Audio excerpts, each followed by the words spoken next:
Okay guys, bersama kembali saya dalam sesi live di TikTok saya ni. Terima kasih kepada anda semua yang sudah pun follow saya punya TikTok account. Terima kasih banyak-banyak kepada anda semua. Jadi pada malam ni bolehlah kita kiranya berbual-bual topik ekonomi, insyaAllah. Jika saya boleh jawab, saya akan jawab. Jika tak boleh jawab, kita akan tangguh.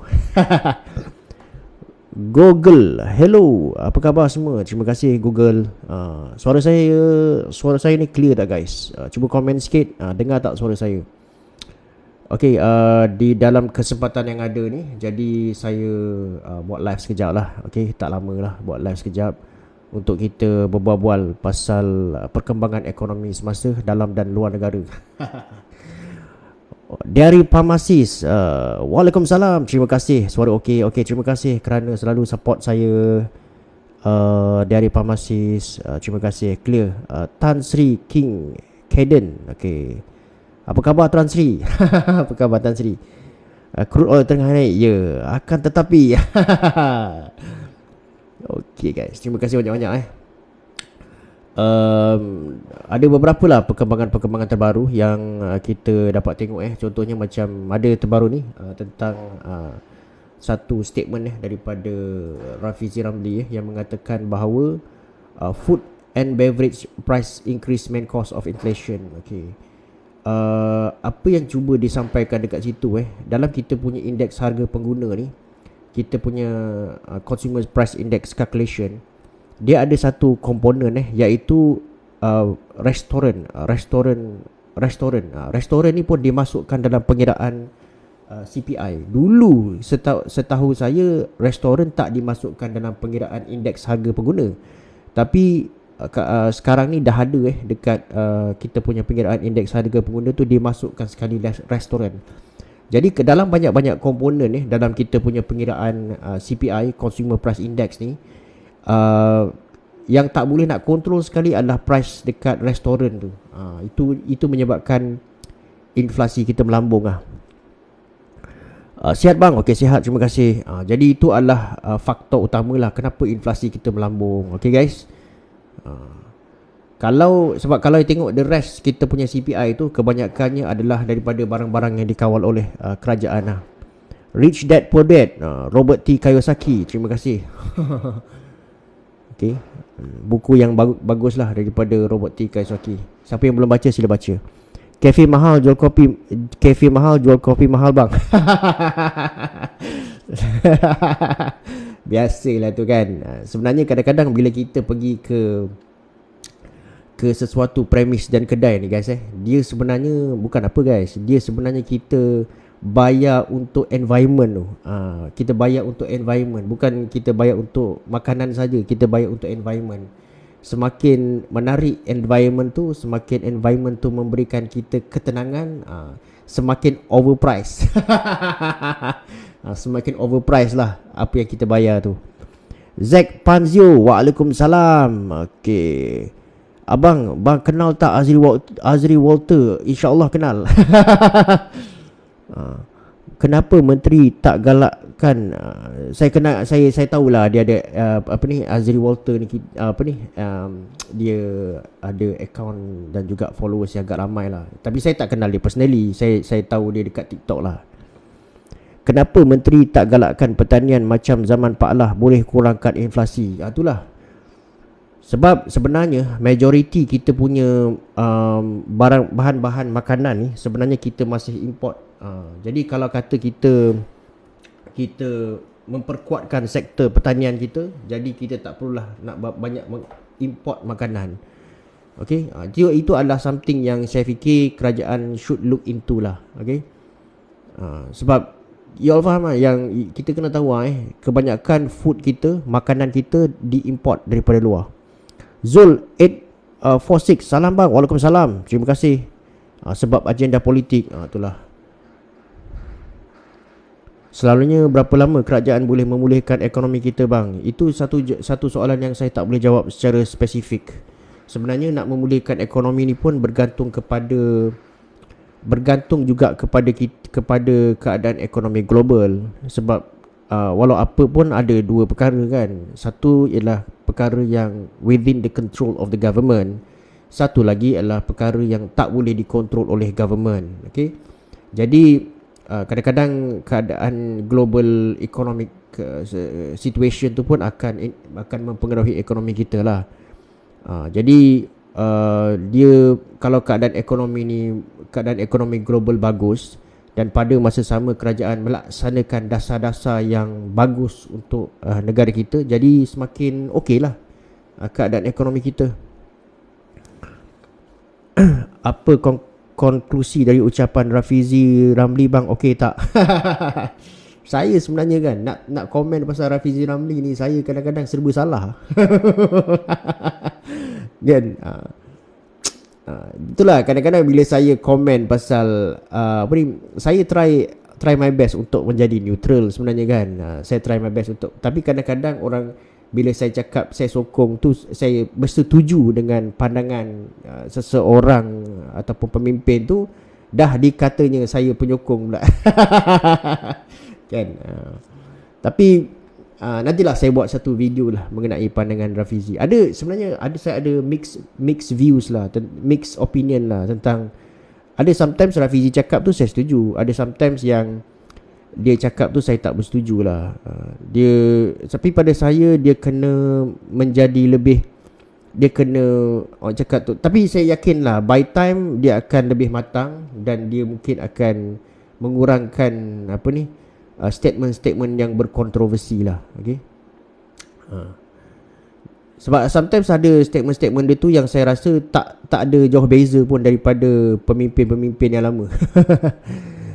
Kita sembang ekonomi, tak ada politik. Okey, tak apa. Dekat 2 bulan ni kerajaan baru memerintah, ekonomi ada perubahan tak bang? Saya fikir saya bersetuju. Saya bersetujulah dengan beberapa steps yang diambil oleh kerajaan di bawah pentadbiran baru ni. Secara peribadi saya bukanlah penyokong mana-mana parti politik. Itu saya dah cakap daripada dulu. Tapi setakat ni apa yang dibuat oleh kerajaan baru ni untuk meletakkan ekonomi kita ke dalam track yang betul, saya bersetuju. Dan kalau you all tengoklah Perdana Menteri kita, dia kesana kemari dia akan cakap tentang satu benda ni, iaitu pentingnya kita untuk menghindari daripada rasuah. You all perasan tak benda tu? Pentingnya negara kita untuk menghindari daripada amalan rasuah. Sebenarnya guys, amalan rasuah ni, amalan kebocoran semuanya kan, sebenarnya negara kita dah bertahun-tahun dikotori oleh keadaan ni yang menyebabkan banyak berlaku wastage ataupun banyak sumber-sumber ekonomi kita yang bocor yang sepatutnya kita boleh gunakan dengan baik sekali lah. Dan kalau kita tengok dalam satu perkembangan terbaru daripada SPRM, banyak berlaku kebocoran sebenarnya. Terlalu banyak kebocoran yang berlaku guys sebenarnya dalam negara kita ni. Dan korang bayangkan kalaulah kebocoran-kebocoran ni kita dapat minimalkan, betapa banyaknya pembangunan dalam negara kita ni yang kita dapat buat kalau kita dapat hindari daripada kebocoran ni. Saya rasa one of the things yang saya sangat setuju dengan apa yang Perdana Menteri kita buat sekarang ni adalah meletakkan satu jalan, satu awareness di mana pentingnya untuk kita memperbetulkan negara kita ni dan hindari daripada amalan rasuah. Itu saya sukalah. Walaupun kadang-kadang benda yang dia cakap tu, orang cakap dia ni bercakap seolah-olah macam pembangkang pula. Tapi saya tak bersetuju guys. Pada saya itu kena betulkan dulu. Sebab pada saya kalau kita dapat stop banyak leakage ni, banyak banyak sumber-sumber ekonomi dan juga kewangan kerajaan yang boleh dijimatkan, dan benda ni kita boleh pulangkan balik kepada rakyat, dan juga banyak polisi-polisi ekonomi dapat dijalankan. Sebab sebenarnya kekangan kerajaan sekarang ni ialah tertakluk kepada kewangan.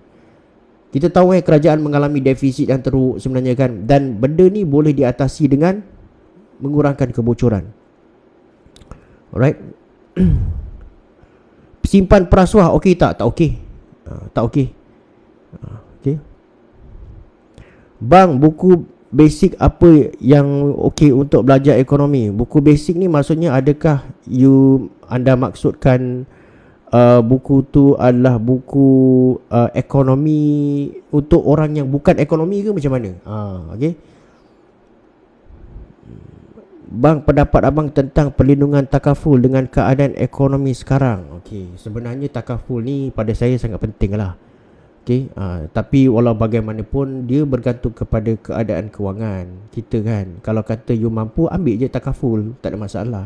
Sebenarnya orang yang nak mengambil takaful tu bukan, orang tak mengambil takaful tu bukan sebab dia tak nak takaful. Dia nak takaful tapi mungkin dia tidak berkemampuan. Itu je. Cermin kabus bang. Actually tak kabus guys. Saya tak tahu, mungkin reflection cahaya ke macam mana. Bang, ulas ekonomi Turki. Ekonomi Turki lah, biasalah. Ekonomi Turki dalam keadaan yang hyperinflasi. Maksud you dalam keadaan hyperinflasi ke macam mana? Saya rasa Turki masih berhadapan dengan hyperinflasi lah. Okay.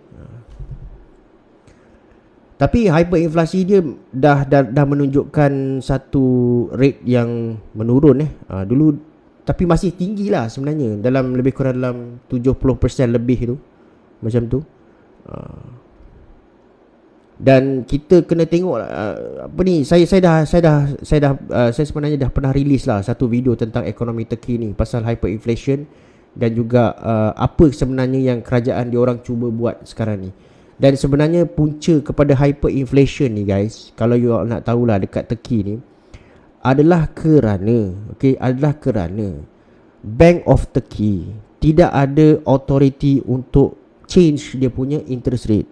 Itu je. Kalau tanya saya lah. Ada orang tanya saya, bang, bank negara ni macam contohnya kan, siapa yang tak bagi Turkey naikkan dia punya interest rate? Dia punya presiden lah, Tayyip Erdogan.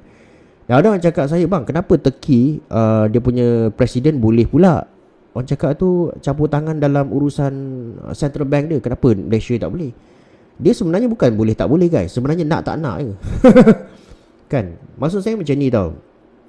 Memang of course kalau orang tanya, of course central bank ataupun bank negara Malaysia tu as part of government. Dia memang sebahagian daripada government pun. Boleh tak kalau kerajaan cakap kerajaan nak campur tangan dalam urusan bank negara dan juga membuat keputusan dalam apa-apa, contohnya macam perubahan OPR, boleh, tak ada masalah. Boleh, tak ada masalah kalau dia nak lah. Tapi soalnya dia nak tak nak. Kalau dia tak buat, dia biarkan bank negara terus beroperasi dan terus ada authority mereka sendiri, jadi credibility tu lebih tinggi lah. Maksudnya bank negara ni is run by professionals ataupun economists, professional economists yang buat keputusan based on statistics, knowledge dan juga data yang bagus untuk ekonomi, bukan di atas kepentingan politik. Itu dia guys.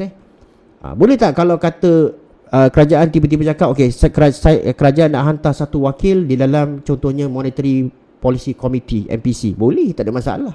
Kalau nak campur tangan, campur tangan, apa masalahnya kan? Tapi bila dia tak campur tangan, dia membenarkan bank negara ni membuat authority dan juga keputusan sendiri. So ada credibility dekat situ lah kan. Sebab tu contohnya kan, kalau ada orang tanya, ada satu wartawan tu tanya Rafizi Ramli, kan benda ni orang buat parodi kan, orang cakap tanyalah, itu kena tanya bank negara. Kalau ubah opera kena tanya bank negara, itu kena tanya bank. Pernah tak you all nampak video tu buat orang buat parodi? Actually saya setuju dengan pandangan, dengan apa yang Rafizi cakap tu. Memang kena tanya bank negara pun. Memang kena tanya bank negara pun. So because OPR adalah sepenuhnya keputusan yang dibuat di bawah Monetary Policy Committee ataupun MPC. Boleh tak kerajaan campur tangan? Of course boleh. Tapi kerajaan tak nak campur tangan. Sebab kita masih membenarkan bank negara tu membuat keputusan di bawah authority dia sendiri. Contohnya macam you lah, katalah you CEO, you ada satu department ni, katalah finance department. Boleh tak you cakap, aku nak control finance department ni, aku nak override keputusan-keputusan yang dibuat dekat oleh finance manager? Boleh, tak ada masalah, sebab you CEO kan. Tapi you pun boleh cakap, aku nak membenarkan finance manager membuat keputusan based on dia punya professionalism. Boleh juga. Kan? So it's up to you lah.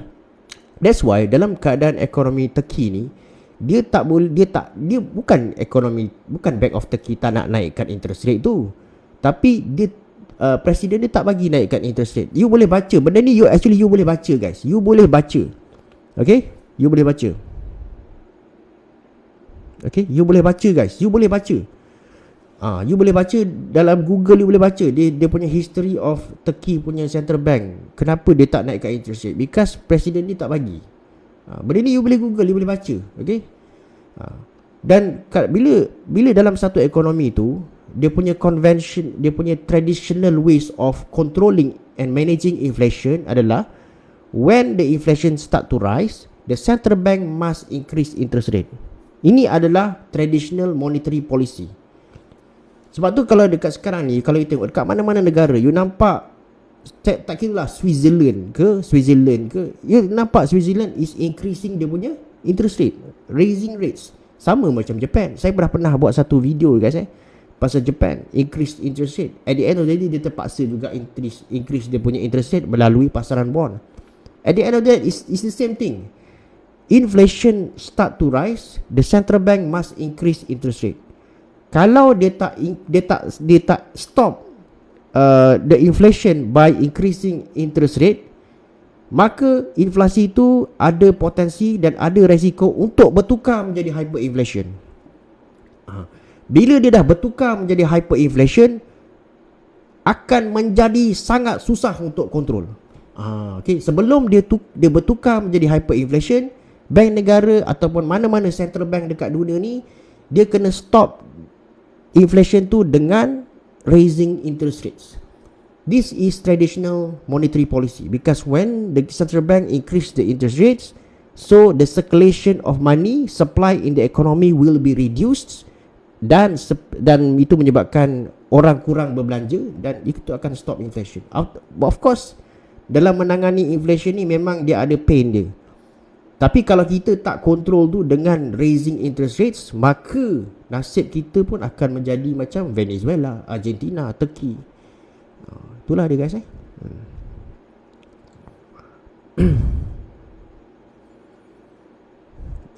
so last year kita kena berterima kasih kelah kat BNM sebab naikkan OPR. Guys, kalau dia sebenarnya kan, dalam dasar mana-mana polisi ekonomi ni, polisi ekonomi dia tidak akan perfect guys. Polisi ekonomi tidak akan perfect. There's no such thing as perfection in economic policy. Dalam melaksanakan economic policy ni, dia sentiasa akan kita kena juggle. Kita kena cakap tu juggle. Juggle ni maksudnya benda ni okey, benda ni mungkin akan jatuh. Benda ni okey, benda ni kita kena juggling. Maksudnya ada pro and cons lah. Dia tidak akan perfect guys. Okay. Kalau kata masa kita start inflation kita naik, bank negara tak stop inflation tu dengan naikkan kita punya OPR. Boleh tak? Boleh. Of course boleh. Tapi at the end of the day, kita akan menjadi lebih susah. Sebab apa? Inflation akan naik dan boleh berpotensi bertukar menjadi hyperinflation. You all nak tak? You pergi ke kedai makanan, you pergi ke restoran, nasi lemak yang berharga RM5 sebelum ni, you kena bayar dengan harga RM5,000. Possible tak? Possible with hyperinflation. Ataupun you allow the central bank untuk naikkan OPR tu, tapi kita dapat keluar daripada masalah hyperinflation. So you choose lah either tu. Kalau tak nak naikkan OPR tak apa. At the end of the day, nasib kita akan menjadi seperti Turkey. Okay?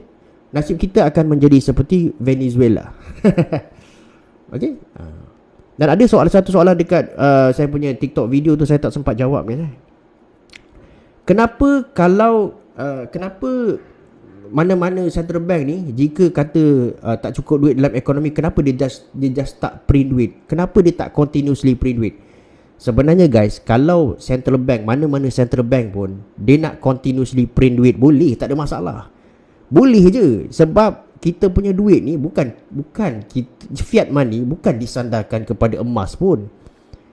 Kalau dulu kita punya wang ni kita sandarkan kepada emas, so means that kalaulah kita increase dia punya circulation of money dalam ekonomi, maksud dia kita kena naikkan emas lah, reserve emas kita. Tapi sekarang ni, zaman sekarang ni, wang tidak disandarkan kepada emas. Sistem sandaran emas dah dah collapse guys, dah collapse. Okay, daripada sistem Bretton Woods-nya yang start daripada 1940-an kepada dia collapse pada tahun 1970, sama ada daripada sistem gold standard yang awal daripada 1890-an kalau tak salah saya sampai 1930-an collapse juga. Sejak itu duit dalam ekonomi kita sekarang ni dah tak ada lagi disandarkan dengan emas. So means that the central bank, mana-mana central bank pun, dia boleh print duit sesuka hati mak ayah dia. Dia boleh print duit sesuka hati mak ayah dia. Itu adalah fiat money. Okay, kalau kata fiat, yang dikatakan fiat money ni adalah duit itu tidak disandarkan kepada the real value ataupun commodity. That is fiat money. Okay, you kena faham fiat money ni apa. Fiat money adalah duit yang tidak disandarkan kepada apa-apa commodity. As long as dia tidak disandarkan kepada the real value of commodity, contohnya macam gold, dia adalah fiat money.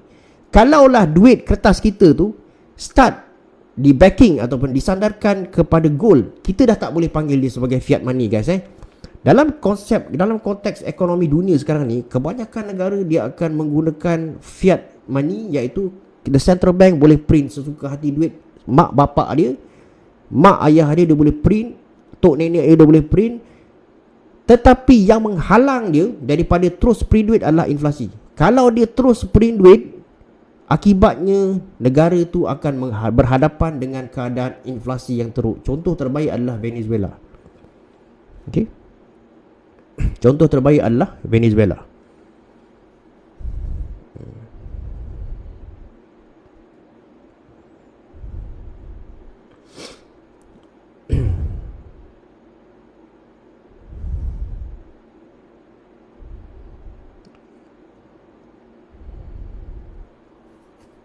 Guys, ada satu langkah Rafizi tu kan guys. Ada satu langkah Rafizi tu. Rafizi, saya ada satu benda yang agak pelik guys. Saya kalau you all boleh bantu saya lah. You all ingat tak Rafizi pernah cakap bahawa dia nak membuat satu apps yang mana apps ni dia boleh tracking contohnya kalau kata kita di kawasan mana, dekat mana, kita boleh buat comparison harga daripada apps tu. Saya just curious tau, macam mana dia nak buat apps tu. Apps tu, kalau dia buat apps tu memang satu benda yang bagus lah. Cuma saya curious macam mana dia nak buat benda tu.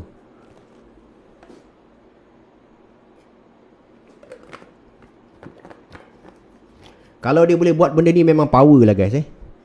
Memang power lah, memang saya salute dia lah. Benda tu memang satu benda yang bagus. Tapi saya dia perlukan big data, yes. Dah ada apps tu, apps apa tu? Boleh share kat saya apps apa tu? Saya nak masuk juga apps tu. Betul ke dia boleh kata, contohnya kalau price catcher guys Sekejap guys saya tak tahu guys itu adalah apps yang dimaksudkan oleh Rafizi ke macam mana? Bukan kan? Rafizi punya belum start kan?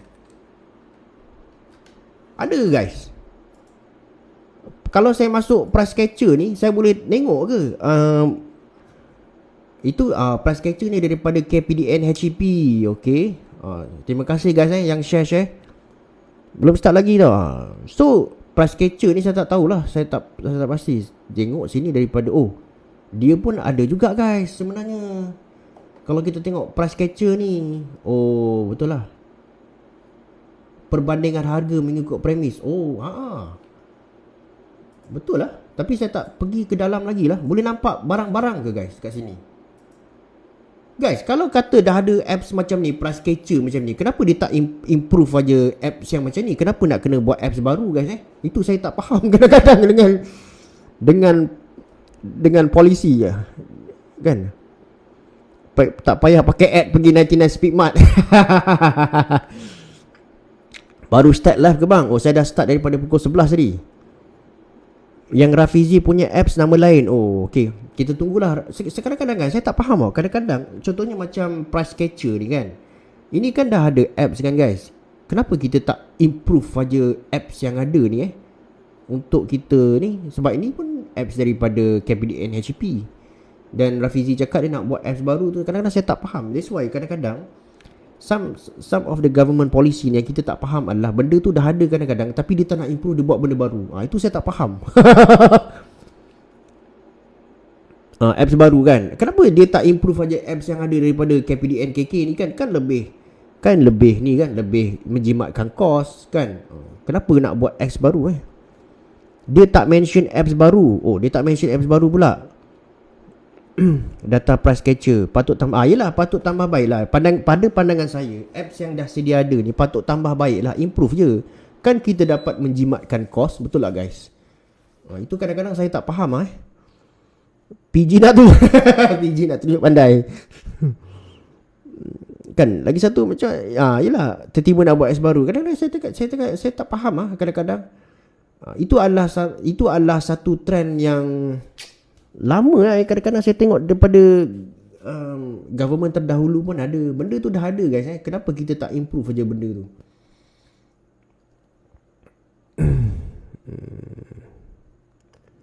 Dia nak tambah baik dan perlukan masa sebab nak dapatkan data. Yelah, mungkin lah. Harap-harap dia berjaya lah guys Harap-harap dia berjaya. Dan satu juga persoalan, siapa nak maintain data tu guys Daripada mana data tu kan? Siapa nak maintain data tu? Dan nak maintain data tu, adakah dia kena outsource kepada private company ke, macam mana ke? Tu kita tak tahu. Kita tengok je lah guys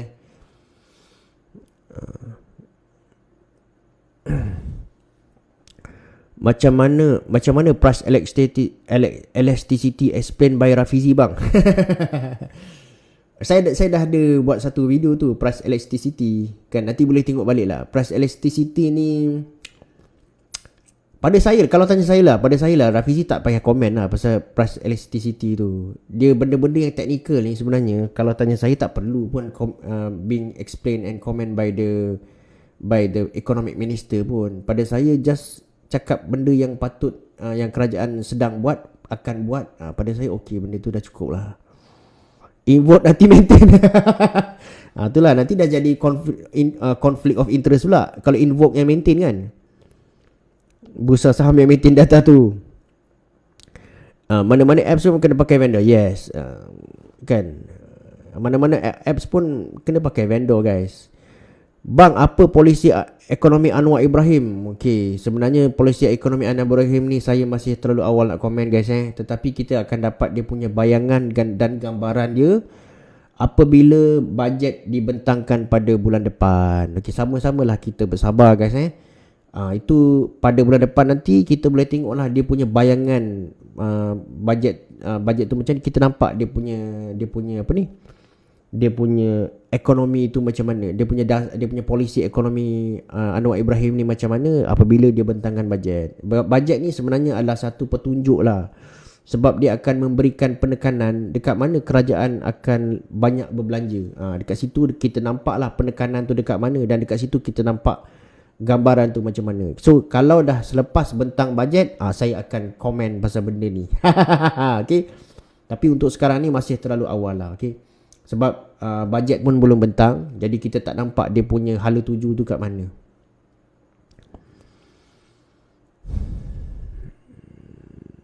Sebenarnya dia nak menggalakkan masyarakat Malaysia buat apps atau dashboard sendiri pakai open data. Apps harga ceiling untuk consumer awareness, seller cap okey tak bang? Kenapa ekonomi Jepun susah berkembang lagi? Saya dah jawab soalan ni banyak kali dah. Tapi tak apalah guys mungkin ada you all yang mungkin baru-baru masuk saya punya live ni.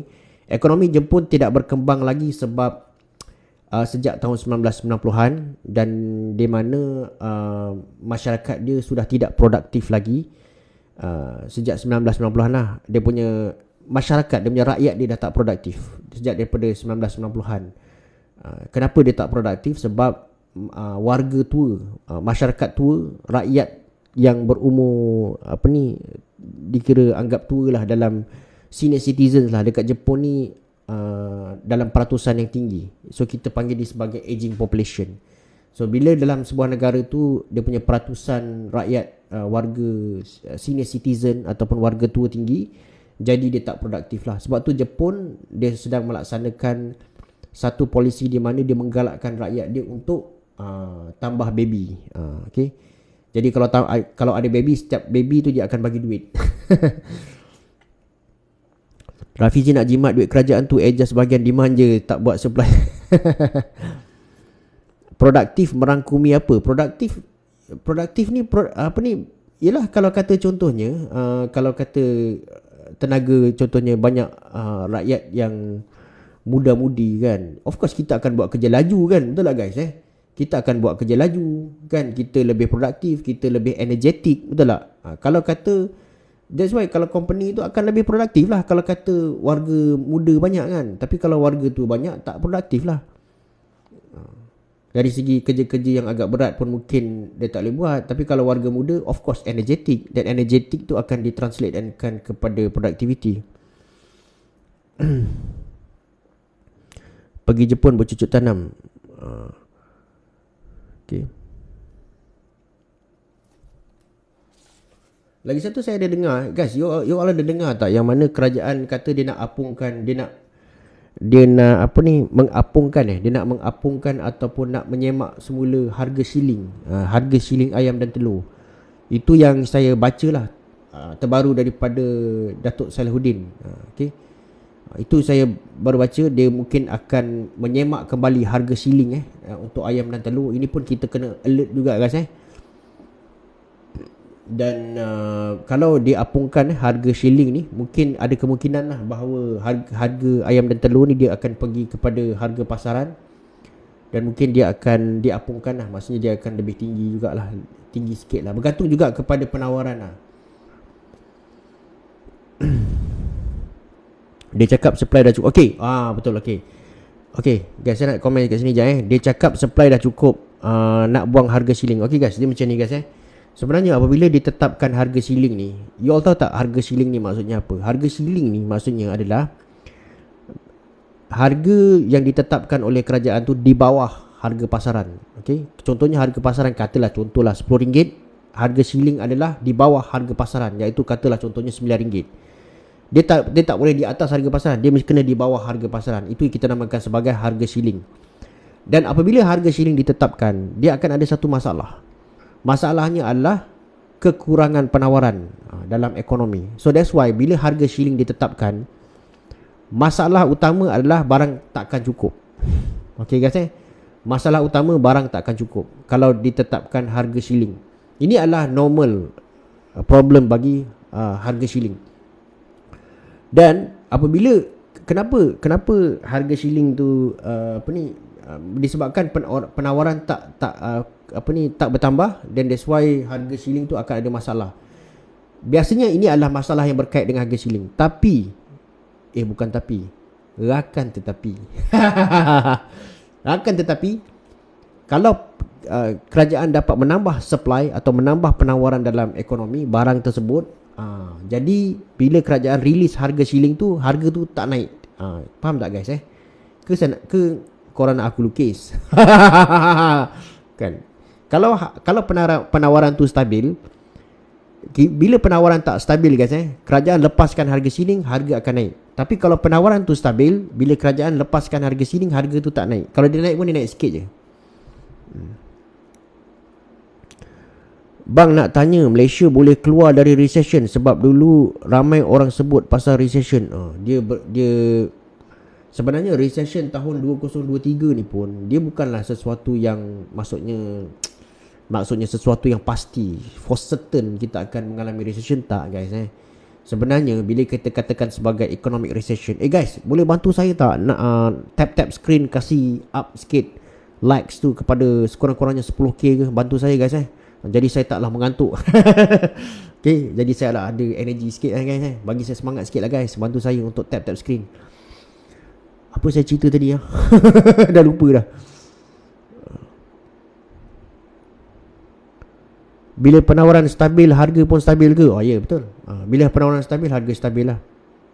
Bila kata harga shilling ni bila harga shilling dilepaskan dan juga harga shilling dilepaskan dan juga dia ni penawaran bertambah, penawaran dah stabil, harga shilling dilepaskan, harga tu tidak akan naik tinggi, harga apung. Harga apung ni maksudnya harga pasaran harga paruh. Pasal recession. Okay guys, dah lupa. Kan.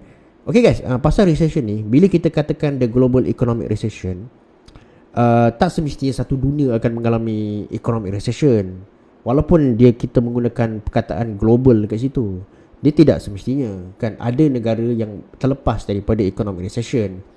Dan sekarang pun kita ada sesetengah ahli ekonomi kata US punya economic data sekarang very strong, mungkin recession tak berlaku.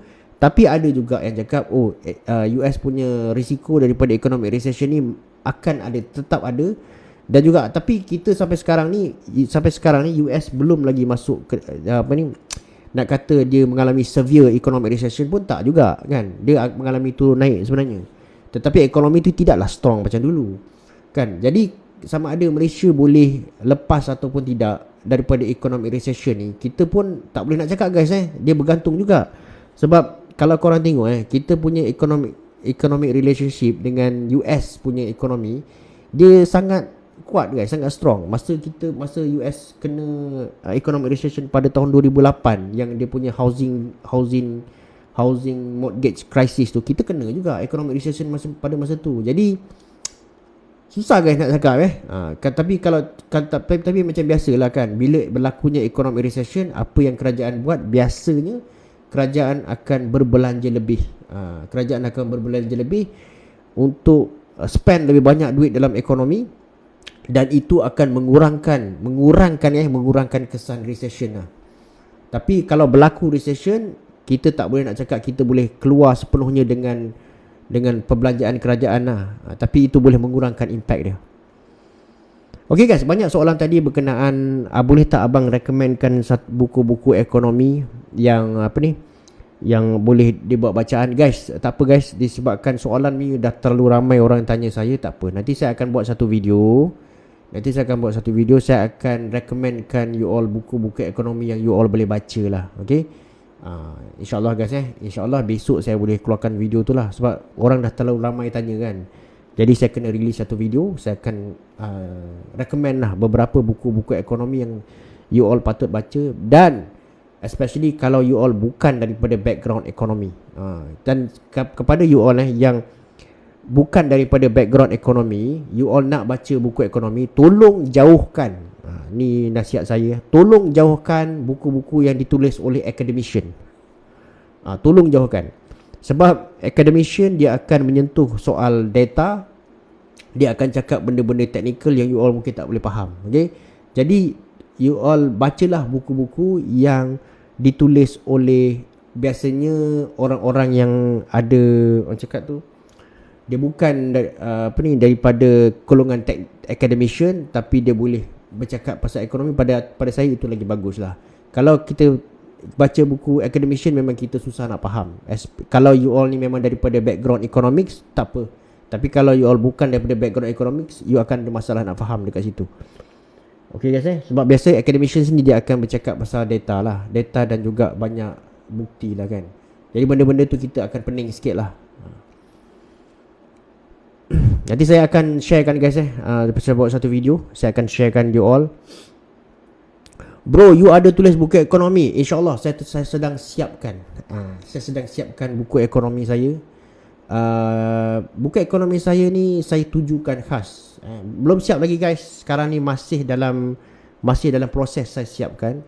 Tetapi buku ekonomi yang saya tulis ni adalah khas saya tulis untuk orang yang bukan background ekonomi tapi berminat nak tahu pasal ekonomi.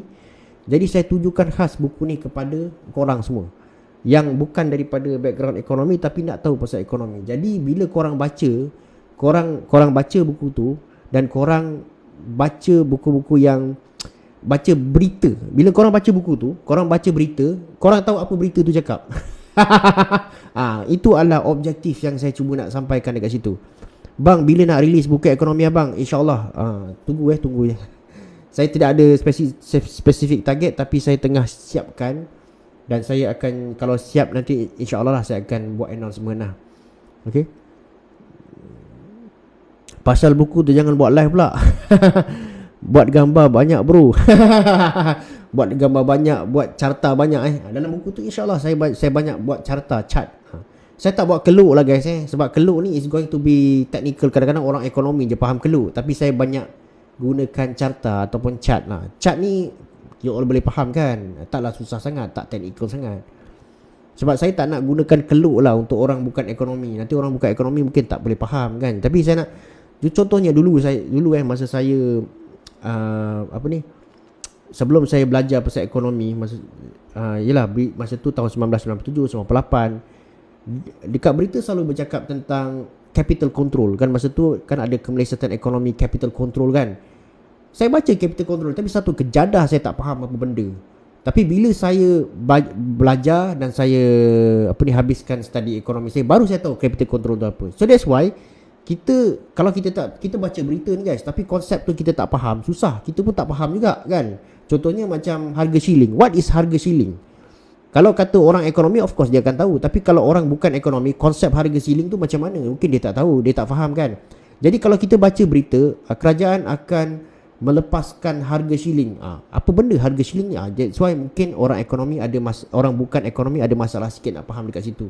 So that's why buku yang saya tulis ni khas untuk orang yang bukan background ekonomi. Kalau you all dah memang ada background solid ekonomi, kalau tak nak baca buku saya tu pun tak apalah, tak ada masalah pun.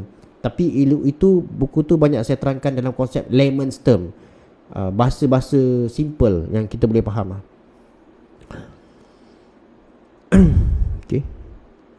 Harga shilling, harga pasaran. Harga shilling, harga dia ada, ni adalah polisi kawalan harga lah guys Harga shilling, polisi kawalan harga ni ada dua. Satu harga shilling, satu harga lantai.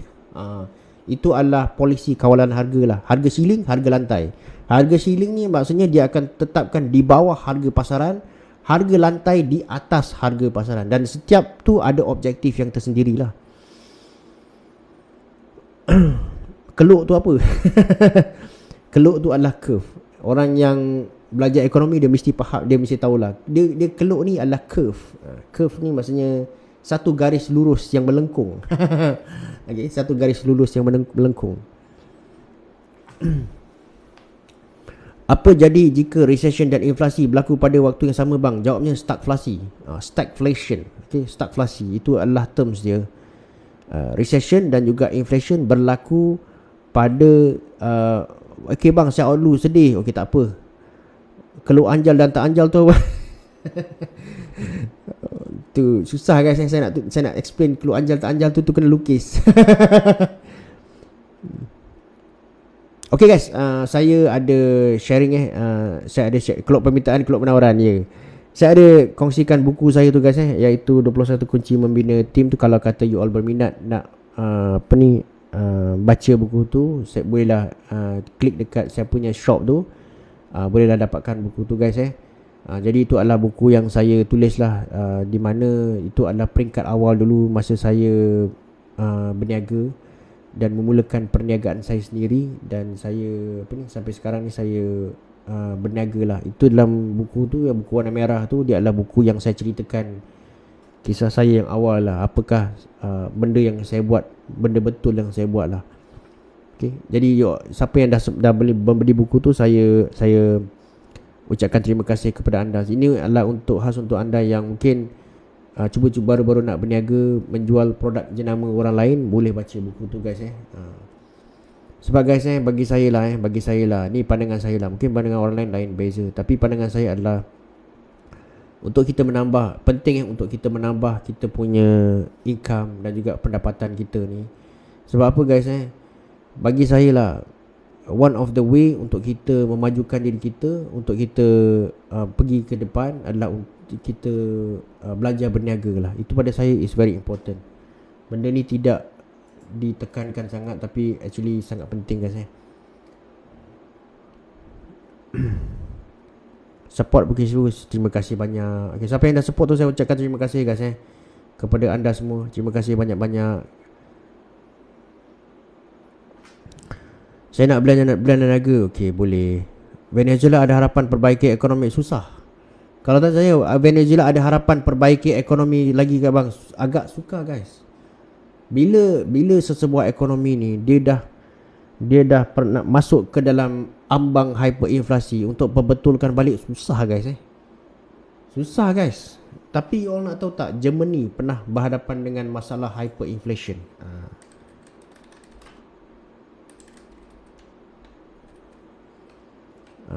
Germany pernah berhadapan dengan masalah hyperinflation semasa World War Perang Dunia Pertama. Okey. Germany pernah, dan dia berjaya keluar daripada masalah hyperinflasi. Nanti dekat situ mungkin one day saya boleh buat satu video lah macam mana Germany keluar daripada hyperinflasi. Alamak guys, dah pukul 12 malam. Saya kena out dulu guys. Terima kasih banyak-banyak kepada siapa yang sudi menemani saya pada malam ni. Semua yang support saya, buku saya, siapa yang beli buku saya ucapkan terima kasih banyak-banyak kepada you all yang beli. Dan saya sekarang ni tengah siapkan satu buku ekonomi untuk you all. Dan kalau siap buku tu, insyaAllah lah saya akan umumkan lah dekat TikTok saya. Okay. Dan saya sekali lagi ucapkan terima kasih kepada you all yang dah beli buku saya tu 21 kunci. Dan sekiranya ada sebarang kekurangan, saya minta maaf banyak-banyak guys. Segala kekurangan tu datang daripada saya, segala yang lebih tu datang daripada Allah. Okay. Okay guys, terima kasih banyak-banyak guys. Nanti mungkin kita boleh sembang-sembang lagi. Kalau ada masa saya akan buat live lagi. Terima kasih banyak-banyak guys. Nanti kita akan nanti saya akan buat video lah mengenai contohnya macam buku apa yang saya boleh recommend you all untuk baca. Itu mungkin saya akan buat video esok lah insyaAllah guys. Okay guys, terima kasih banyak-banyak siapa yang join live saya pada malam ni. Dan semua live saya ni saya akan upload dekat YT guys. Okay, nak dapatkan link YT tu boleh tengok saya punya bio dekat saya punya TikTok ni. Dekat situ you boleh tengoklah saya punya YT. Semua ni saya live ni saya akan upload balik ke dalam YT saya. Okay guys, Assalamualaikum warahmatullahi wabarakatuh. Terima kasih guys. Jumpa lagi.